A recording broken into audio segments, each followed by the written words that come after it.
शिखर धवन को दिल्ली की एक पारिवारिक अदालत ने आधिकारिक तौर पर अपनी अलग पत्नी आयशा धवन से तलाक दे दिया है।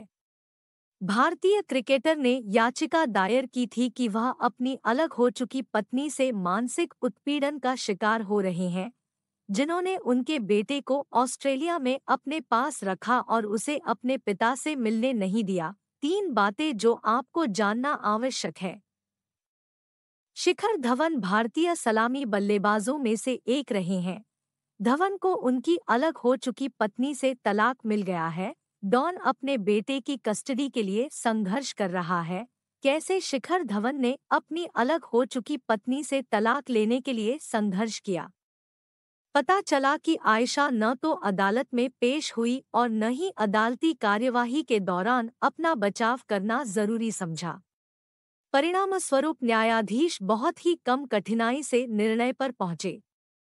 दंपति के बेटे की स्थायी हिरासत पर सहमति नहीं बन पाई है, लेकिन न्यायाधीश ने आदेश दिया कि भारतीय सलामी बल्लेबाज भारत और ऑस्ट्रेलिया दोनों में अपने बेटे से मिल सकेंगे और उन्हें अपने बेटे से बात करने का अधिकार भी दिया जाएगा। वीडियो कॉल पर आदेश में कहा गया है, चूंकि याचिकाकर्ता एक प्रतिष्ठित अंतर्राष्ट्रीय क्रिकेटर है और देश का गौरव रहा है, याचिकाकर्ता के भारत सरकार से संपर्क करने के अधीन अनुरोध है कि वह अपने समकक्ष के साथ नाबालिग बेटे की मुलाकात हिरासत के मुद्दे को उठाए। ऑस्ट्रेलिया उन्हें अपने बेटे से नियमित रूप से मिलने या बातचीत करने या उसकी स्थायी देखभाल में मदद करेगा। धवन ने आरोप लगाया था कि आयशा ने उनके साथ भारत में रहने का वादा किया था, लेकिन वह अपने बेटे और अपनी पिछली शादी से हुई 2 बेटियों के साथ ऑस्ट्रेलिया में अपना समय बिताती है। वह धवन बिना किसी गलती के वर्षों तक अपने ही बेटे से अलग रहने की भारी पीड़ा से गुजर रहे थे। हालांकि पत्नी ने आरोप से इनकार किया, यह कहते हुए कि वह वास्तव में उसके साथ भारत में रहना चाहती थी। हालांकि अपनी पिछली शादी से अपनी बेटियों के प्रति उसकी प्रतिबद्धता के कारण उसे ऑस्ट्रेलिया में रहना पड़ा। वह भारत में रहने के लिए नहीं आ सकी और वह उसकी प्रतिबद्धता से अच्छी तरह वाकिफ था, फिर भी उसने दावा लड़ने का विकल्प नहीं चुना। वह कथित तौर पर भारतीय सलामी बल्लेबाज से भी नाराज थी, क्योंकि धवन ने अपने पिता को अस्पताल में भर्ती कराया था जब वह कोविड-19 से संक्रमित हो गए थे। इसके अलावा आयशा ने शिखर को ऑस्ट्रेलिया में धवन द्वारा खरीदी गई 3 संपत्तियों का 99% स्वामित्व सौंपने के लिए मजबूर किया।